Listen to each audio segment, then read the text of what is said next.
Canada medal for her work in her community, as well as the SOCAN Songwriter of the Year award. She released her first book this year called Song of the Sparrow with HarperCollins, as well as the corresponding soundtrack, and it was an instant bestseller. A playwright, author, Zen student, poet, public speaker, and a mother to her 3 girls, Tara resides in her home in the province of PEI, as well as Salt Spring Island, BC. Thank you, Tara.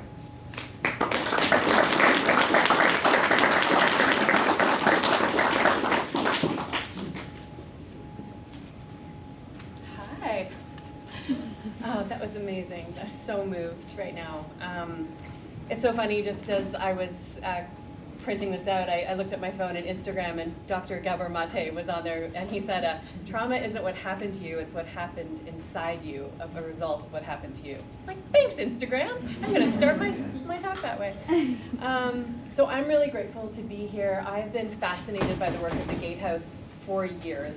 I heard about it in PEI. We were trying to open something like that there. As a survivor myself, I just thought that was what I needed then. I could have so used you guys. And so, yeah, became a real passion. I feel really lucky to become acquainted with you and have had the chance, because of my book, to tour your facility and meet all of your wonderful counselors. And so, you know, I'm not a therapist at all, and I just wanted to say, I've never done a talk on this before, so this is my first one.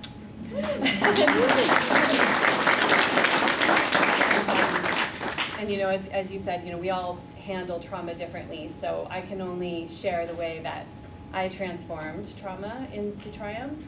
And I found that writing this book was a great way for me to do it, because as soon as I wrote the truth of my story and handed it to someone else, and they took it and said, this book gave me hope, this book made me realize that I'm not alone, that's when I realized that this was the best thing that I could have done. So I thought that maybe I would start with reading a little bit from it. So I am, you know, write a memoir years old and unable to read small print years old. So I'm going to hold my book and read the big stuff. So this is called The Key. This is the prologue. And it's about the moment when I learned what the peace inside me was that was going to save me. And I wanted to share this off the top. You know, for me it was music. You know, we all have the things inside us that we need to pull us through. But for me, I was lucky that I had music. So I was 9 in this moment. My inner child is here with you today. I still had sand between my toes when I stepped barefoot onto the plywood stage at the country fair. Like most mornings the summer I was 9, when we were living in the tent by the beach, the best way to get clean was to jump into the ocean.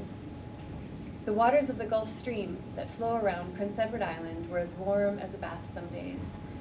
The mornings could be brisk, and the soft, cool breeze made us shiver as we emerged from the ocean and walked onto the shore. It was like being born every day.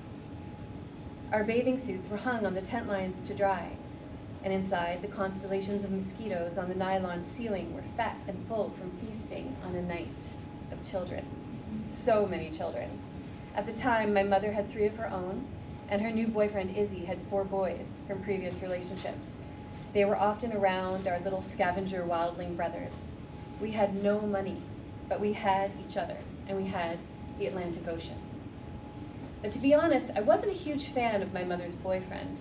I was old enough to be able to compare my relatively unstable life to the lives of most of my friends at school, who lived the coveted normal existence. And in the 1980s, Charlottetown was a small, conservative, church-going city with a wild fringe of hippies. Many who had resisted the US draft nestled themselves into that scene, and Izzy was one of them. He was an alcoholic, he was eccentric, he didn't take much fatherly responsibility. He came and went as he liked and couldn't be counted on except to fulfill his own ever-changing, inexplicable needs. He was just a wanderer.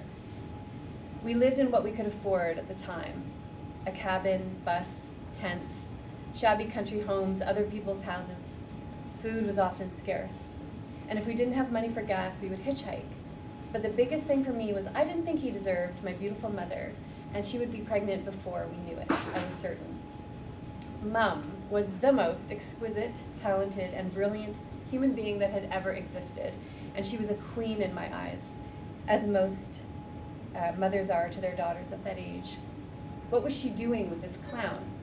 And he was literally a clown. He had a rainbow wig, a red nose, face paint, a penny farthing bicycle with a giant wheel on the front and a tiny one in the back. He was a master of juggling and balloon animals, and most kids loved him, but I was onto him and he knew it. And even though he was smarter than everyone on Jeopardy, even though he was a brilliant Shakespearean actor, I took eye-rolling to Olympic levels with him. He was always wary of me and felt my searing judgment, but when I would sing, he would close his eyes and smile softly to himself. My mother used to tell me I was a bird because I sang before I spoke. I was her little sparrow. People would tell me I had a beautiful voice, and I did love to sing, but I was determined to become anything but a musician. I was going to be normal if it was the last thing I did. The country fair in Kings County was filled with the scent of fresh-baked pies and burgers on the grill. In a giant field under the Sapphire Island sky, children ran happily and freely from picnic blankets to farm stands, gleefully bringing back treasures and treats. My little sister Shay loved catching crickets and squealed as they tickled the cave of her clasped hands with their sticky legs. Fishermen, farmers, and families and folks from other counties came to feast and dance to the music coming from the little makeshift stage at the center of it all. Maritime fiddlers and step dancers were backed up by the rubber boot band with their long beards and sweet smiles. I was wearing my one sundress that tied at the shoulders and had combed the salty tangles from my long chestnut hair. I was excited to hear the fiddles and hopefully run into my best friend Jenny, who lived around there. I noticed Izzy approaching me, and I tried to look busy, retying my dress, peeling some skin from my sunburned shoulders, hoping he'd take the hint and go away, but instead he sat down beside me on my blanket and told me he had an idea. He convinced me to come with him to the stage and ask the band to back me up on a song. I was mortified at the idea of approaching strangers to see if I could sing, but I was more fascinated than I was afraid. I had a few songs in my repertoire that most people would have known, but Izzy wanted me to sing his favorite, You Light Up My Life. You guys know that one? As I moved toward the stage, my heart pounding, I noticed Izzy's hand on my shoulder as he steered me through the crowd of people. And what normally would have irritated me suddenly felt cool and comforting. Izzy, for all his faults, had a fearlessness about him that was contagious. He was unapologetically always himself, and there was no box he could be put into, even in an island made of boxes. That's what made him so embarrassing, and at the same time, so deeply intriguing. The band welcomed us with a smile, and Izzy nudged me forward. I looked back at him, and he gave me an encouraging nod. He wasn't going to ask for me. If I wanted to do this, I had to be brave. I heard myself asking the band if they knew the song I wanted to sing, and they laughed kindly and said, of course they did. It had been a huge hit in the 70s. And then they asked what key I sang it in. I sure didn't know the answer to that. I didn't even know what that meant. I felt my cheeks burning, and the guitar player, seeing my hesitation, grabbed his instrument and sat at the edge of the stage and asked me to sing it softly to him. And in about 10 seconds, he'd figured out this mysterious key and told the other musicians. They nodded and asked me to come back in 5 minutes once their break was over. I couldn't believe it. I turned around and hugged Izzy tight, something that never happened. And we walked slowly to the lemonade stand. He took a few coins out of the pocket of his bell-bottom jeans. He bought me a cold drink and walked me quietly back to the stage. There was nothing to say. He knew my mind was racing, and he was just present with me, letting me prepare. My father came into my mind. He had taught me almost all the songs I knew, and when I was small, he would sing at the foot of my bed with his guitar, and everything was right in the world. I would sing harmony, but he was gone now, somewhere down south on a boat where there was no winter. There was no way to contact him. We just had to hope the southern winds would blow his ship toward the harbor of our family. As I moved toward the stage, I realized I'd forgotten my sandals on the blanket. I looked down at my bare feet, at the pink sand from this morning's rebirth. The stage looked splintery. I didn't have time to get my shoes because my name was being spoken into the microphone, and the crowd turned their attention to the stage. A hand reached down and pulled me up, and my little sandy feet walked me to the microphone, and it was lowered in front of me to the exact height of my lips. I looked out and I saw my mother smiling. Jenny had appeared and was beaming at me, surrounded by all the other kids. Shay, my sister, sat on the grass right in front of the stage, looking up at me with giant blue eyes and thick uncombed hair, all crickets released into the grass. Most of the faces in the crowd were kind and expectant, and parents hushed their children, and the music began to play. Where are the words? I thought. I know this song. What are the first words? My heart jumped into my throat. What if no sounds came out? And the words flooded my brain just in time. So many nights I'd sit by my window, waiting for someone to sing me his song. I thought of my father and how often I would wait for his headlights to come down the driveway and light up my wall, throwing dancing shadows that promised the sound of his voice. I closed my eyes and I poured all my pain, all my longing, and all the love I had onto the people in the field. My voice carried over the land and through the trees and into the sky, and my arms raised up beside me, and it was like I was conducting the clouds. I pulled the sun into my hands and through my body, and my voice was amplified 1,000,000 times, resonating in every cell the sound could reach. Rolling at sea, adrift on the water, I saw myself begging my father to take me with him, to not leave us again. So many things I couldn't say. I couldn't tell him that it seemed like every house had hands that wanted to touch my little body, that I was so hungry sometimes, and the world wasn't safe. All I could do was sing it that day, sing everything I couldn't say, sing what I couldn't scream. My heart felt like it was on the outside of my body, and I was all inside out. And then something happened. Something I can't describe, really. Something lifted out of me. And I was the sun, and the clouds, and the field, and the people, and the song. I was everything. I was free.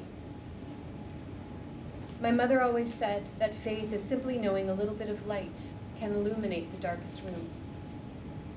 So when I finished singing, there was silence. It felt like it took a long time for the applause to begin, but it did. And I smiled shyly, and I bowed, and I turned to thank the musicians, and they all had tears in their eyes. I got off stage, and Izzy was there, and he pulled me into his arms for a hug, shaking with emotion. "Look around," he said. And as I lifted my eyes to the crowd, there were grown men sobbing into their overalls and wiping their faces with dirty cloths and looking at me. And Izzy, with his arm around my shoulder, he walked me over so I could meet them. And I shook rough hands and looked into tender eyes. And even though I was determined to be normal, I had to admit, I loved making people cry. It was different from a cry of pain. It was a cry out of pain. There was often a smile with the tears, a sun shower, something mystical, something healing, something light in the ever-expanding darkness guiding us home. What I didn't know at that moment was that I had just found the key to my survival.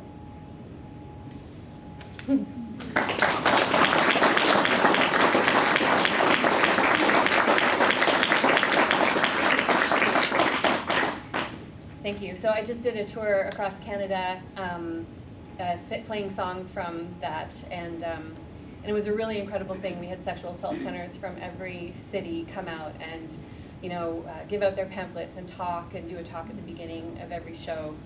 And then we were able to distribute this book to the sexual assault centers across the country, including the Gatehouse. So thank you for giving me that opportunity. So I'm really lucky that I found music so young, because that became my release. There was a lot of sexual assault in my childhood from relatives, from trusted people, and a lot of violence, betrayal, abandonment, and extreme poverty. My parents also suffered with addiction issues, and worst of all, extremist religion. So I seem to be resilient, and I don't know where that came from. I think it's maybe because I have Viking blood. I'm not really sure. But it's often in these moments where we find out, what we're made of. But I looked up what resilience is, and on Google. Google's so helpful. And it said the capacity to withstand or recover from difficulties. And I don't know, where we find this capacity, but one thing I've learned is because we don't all naturally have it, we can actually learn it from other people. Courage is contagious. And so when I was growing up, I would look to role models who had experienced adversity and had risen and done great things in the world, often because of what had happened. And even though I was able to rise, I didn't realize that even though I had music, the CPTSD was sort of forming. And, and as people who experience CPTSD, it's not just one moment of trauma, it's like the compounding complex trauma on top of each other. So when you start healing, you do that top layer, and there's just trapdoors underneath, and that you didn't know were there. And it's like that snakes and ladders game. All of a sudden you think you're good, and then you slide. So when I was 19 years old, I had been with my boyfriend for 3 years, and it was everything. We were engaged, and we broke up. And it just triggered an avalanche of despair that was so out of proportion with the actual breakup. And I just wanted to die. Like, the world was over, that was it. And I locked myself in my room, and I thought, what's happening right now? Like, I am the most perky, optimistic kid in the world. Looking back, we might label that as toxic positivity. But that was just my coping mechanism, and I didn't know that I was masking. I didn't understand what that was. And I just wanted to make the world peaceful and sparkly. That's what I wanted for myself. And so I did that, but then when this happened, I imploded, and I chose pills. Like, I can just go to sleep. And as I was drifting off into this dizzying, slumber, I heard my heartbeat in my chest. I felt it really strongly. I guess it was like, I was poisoning myself. And I realized in that moment that I really wanted to live. I really didn't want to die. So, do you want to play this little film? I woke in the hospital. My throat felt raw. I guess they pumped my stomach. I didn't really remember.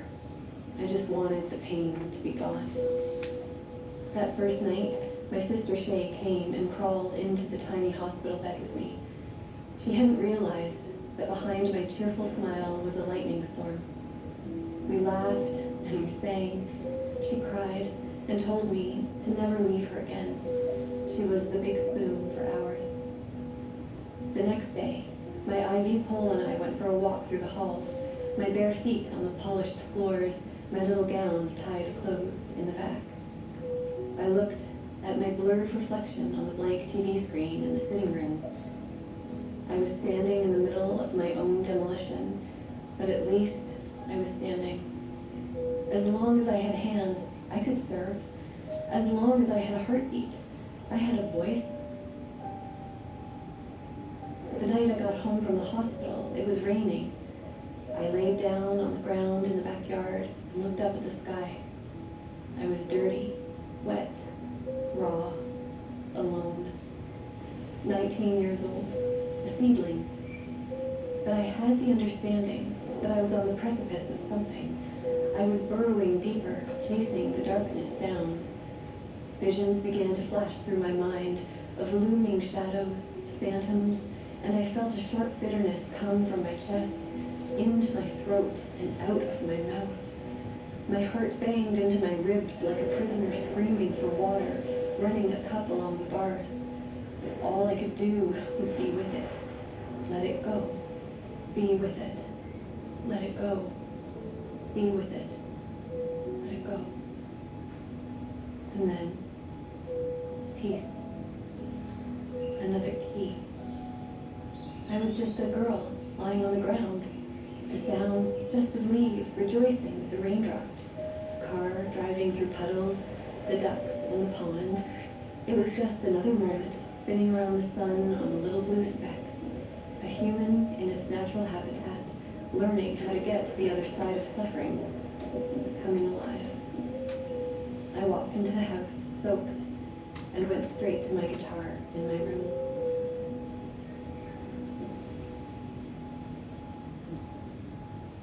So this is a little film. I've started doing something called Song of the Sparrow in Concert, where we take little snippets of the book and share about how music was the source of what healed me.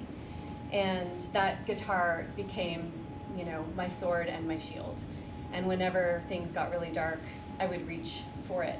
And I was pretty sure that the only way at this point for me to understand how to get through the pain that was in my body that I had taken in as a result of so much trauma and assault and betrayal was to feel it, And there was no way out of it except for that. And I thought I would die of a broken heart sometimes, but I never did. And people would say, your music, I started writing my own songs, and they would say, your music heals me, and I recognized the connection between me healing myself and other people healing around me.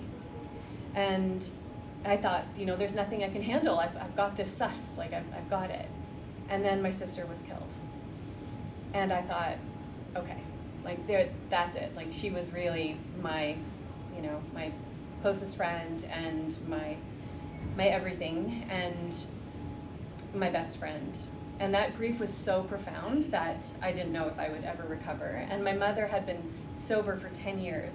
And then when my sister died, she fell back into her addictions. And so I lost my mother as well. I also had a newborn baby. And my husband came to me, who I loved so much, and he said, listen, this is just too sad. I have to go. And I was like, really? Okay. Well, we just learned what he was made of, didn't we? And so he left, and, it was like that's the bottom right there, I think. So I was exhausted and grief-stricken, and I just felt this abyss of loneliness every single day. But I was feeling it.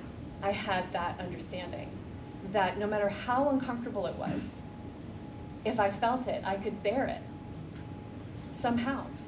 And then I read something, and it really changed things for me. And it was, Khalil Gibran says, the deeper that sorrow carves itself into your being, the more joy you can contain. The deeper sorrow carves itself into your being, the more joy you can contain. And so I thought, I'm being hollowed out right now. And I began to see those moments of deep pain as gifts, as a sort of scouring process by life. It was turning me into a deeper vessel to contain joy, maybe, if Khalil Gibran knew what he was talking about. And so even though joy seemed completely far away and the world was all gray and black and white sometimes, I noticed that little things would bring me joy, just like the wild roses that were blooming along the dunes. I remember one time being in my car and being so just bereft.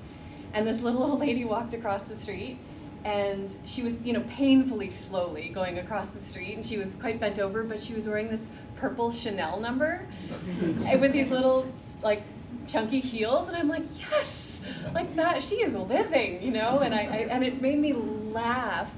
And then, you know, when people put little expensive running shoes on babies, like, they don't need those.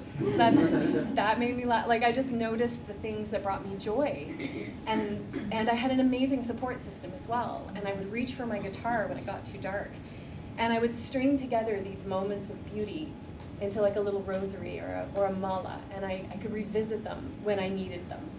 And that became how I survived. So, you know, it became a practice of finding things to live for. It became a practice of not masking and just really finding true joy. So I decided that not only was I not going to die, I was going to really live. And I learned that the pain was my greatest teacher. My wounds were where the work was. And after a lot of therapy, I began to conceive of forgiveness. And that was big. The possibility that everything in this life, all the ugliness and all the beauty, is a gift. And I had the power to transform it. So we can get stuck in the places where the invasions occur. We can get stuck at that age. It's so difficult to learn to trust again. It's so difficult to trust ourselves, other people, to find safe places. It's really, really hard to learn how to trust yourself and your own instincts. It's what's safe. So that's why the Gatehouse is so important, because we do not survive trauma alone. And you have created room in the world, you know, for people to really heal. And healing is so messy. It's so dark and it's so brutal because we have to open up the wounds, dig out the infection. But once we do it, we can be free. We really can. And the more we heal ourselves, like I said before, the more we heal others, and it's just a beautiful, beautiful circle. So, you know, thank you for having me here. And, you know, the triumphs that I've had since then have been really amazing. And, you know, I've made, you know, 7 albums. I've made 2 with this great band. We've been nominated for awards. I've toured the world. I wrote a best-selling book. And I have 3 incredible daughters. But the biggest thing is that I found real love. And, you know, sometimes I have to present myself with my bruised and broken, battered heart to him. And he holds it, and I know that he's a safe person. And, yeah. And I know that whoever in the world tried to take something from me, they didn't win. So I won, and that's the triumph. And we do it together. Thank you.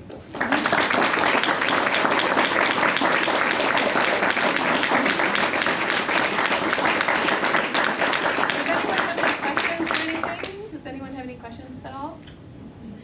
I think we'll have there's other speakers. Oh, super. But for sure, there's going to be plenty of time for questions and answers. Okay, yes, I'll be around. Okay, wonderful. Okay, thank you.